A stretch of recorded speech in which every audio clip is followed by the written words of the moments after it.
हरिधन की उम्र सिर्फ 16 साल थी जब उस पर घर गृहस्थी की जिम्मेदारी आ पड़ी। उसकी शादी को ज्यादा दिन नहीं हुए थे कि मां का साया हमेशा के लिए उठ गया। मां के जाते ही उसका घर सूना लगने लगा। जहां कभी हंसी खुशी रहती थी वहां अब चुप्पी बस गई। उसकी बहनें शादी होकर अपने अपने घर चली गई थी और उसका कोई भाई भी नहीं था। जिस कमरे में उसकी मां ने आखिरी सांस ली थी उस तरफ देखने की हिम्मत भी उसमें नहीं होती थी। घर में बस एक बूढ़ी बुआ थी। वे हरिधन को बहुत प्यार करती थी, उसे नहलाती, ज्यादा दूध देती, कभी जेब में पैसे रख देती। लेकिन यह प्यार भी उसके दिल के जख्म को भर नहीं पाता था। उसे बार बार अपनी सख्त मां की याद आती, जिनकी डांट में भी अपनापन था। 1 साल के भीतर ही हरिधन की जिंदगी पूरी तरह बदल गई। उसके पिता एक दूसरी औरत को घर ले आए। वह सौतेली मां उसके लिए किसी काली छाया जैसी थी। उसके आने के बाद घर का सुकून पूरी तरह खत्म हो गया। हरिधन का वहां मन नहीं लगता था। पिता से रोज रोज तकरार और सौतेली मां के तानों से तंग आकर वह अपना घर छोड़कर ससुराल चला गया। पिता ने कई बार बुलावा भेजा, माफी मांगी, लेकिन हरिधन ने वापस न जाने की ठान ली थी। जब पिता के मरने की खबर आई तो उसके मन में दुख नहीं बल्कि एक अजीब सी कड़वाहट थी।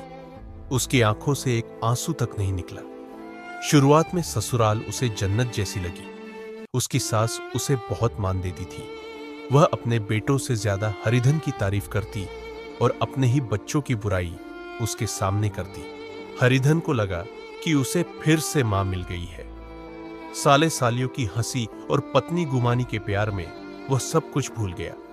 उसने अपने पिता की पूरी जमीन जायदाद बेच दी और सारे पैसे सास के पैरों में रख दिए। सास ने कहा, बेटा, यह घर तुम्हारा ही है। इन शब्दों ने हरिधन को दिन रात मेहनत करने पर मजबूर कर दिया। वह खेतों में खून पसीना एक करता। गांव वाले कहते कि उसके ससुर बहुत भाग्यशाली है जिन्हें ऐसा मेहनती दामाद मिला। लेकिन समय के साथ सब बदल गया। 10 साल बीत गए।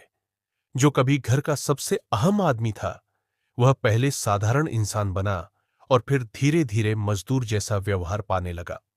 एक दिन जेठ की भरी दोपहर में वह थका हारा खेत से लौटा। घर के अंदर से अच्छे खाने की खुशबू आ रही थी। उसके साले आए और अंदर बैठकर खाना खाने लगे, लेकिन हरिधन बाहर ही बैठा रहा। पिछले 1 महीने से सबका व्यवहार बदल गया था। एक दिन पहले ही सास ने उसे डांटते हुए कहा था, क्या तुम्हारी जिंदगी की जिम्मेदारी मैंने ले रखी है? सबसे ज्यादा दुख उसे तब हुआ जब उसकी पत्नी गुमानी चुपचाप खड़ी होकर उसका अपमान होते देखती रही। थोड़ी देर बाद गुमानी बाहर आई और प्यार से नहीं, हुक्म की तरह बोली, कुएं से पानी भर लाओ। हरिधन पानी भर लाया, लेकिन किसी ने उसे खाने को नहीं पूछा। जब आखिर में बुलाया गया तब साले खाना खाकर उठ चुके थे। क्या मैं यहां नौकर हूं? जब मेरे पास पैसा था तब सब अपने थे। आज मैं गरीब हूं तो बोझ बन गया। उसने खाना खाने से मना कर दिया। सास बाहर आई और ताना मारते हुए बोली, नखरे दिखाने की जरूरत नहीं, हमने बेटी ब्याही है, कोई गुलाम नहीं खरीदा। फिर सास ने ऐसा वाक्य कहा जिसने उसे अंदर तक हिला दिया, क्या तुम मेरे बेटों के बराबर हो? इस एक वाक्य ने हरिधन की आंखें खोल दी। उसे अपनी असली मां याद आ गई। उसे लगा जैसे मां उसे अपने घर बुला रही हो। उसने पत्नी से पूछा, क्या तू मेरे साथ चलेगी? गुमानी ने साफ मना कर दिया।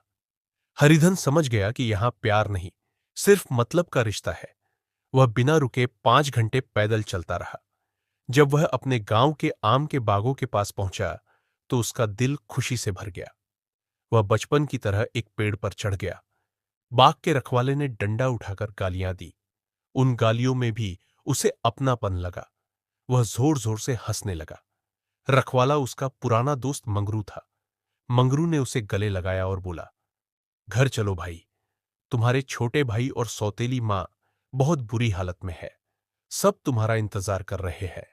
जब हरिधन अपने पुराने घर की दहलीज पर पहुंचा तो उसके दोनों छोटे भाई उसे देखकर लिपट गए। उसकी सौतेली मां की आंखों में आंसू थे। उसने कहा, बेटा, तुम आ गए, अब हमारा सहारा तुम ही हो, बस एक रोटी दे देना, मैं चुपचाप रह लूंगी। उस दिन हरिधन को समझ आया कि अपना घर, अपनी मिट्टी और खून का रिश्ता क्या होता है। अब वह किसी पर बोझ नहीं था, बल्कि पूरे घर की ताकत बन गया था। जब उसे पता चला कि गुमानी ने दूसरा विवाह कर लिया है, तो उसे दुख नहीं हुआ। उसने भगवान का शुक्रिया अदा किया। अब उसके चेहरे पर उदासी नहीं थी, उसके कंधों पर हल था और आंखों में आत्मसम्मान की चमक। वह अब किसी का नौकर नहीं, अपनी जमीन और अपने आसमान का मालिक था।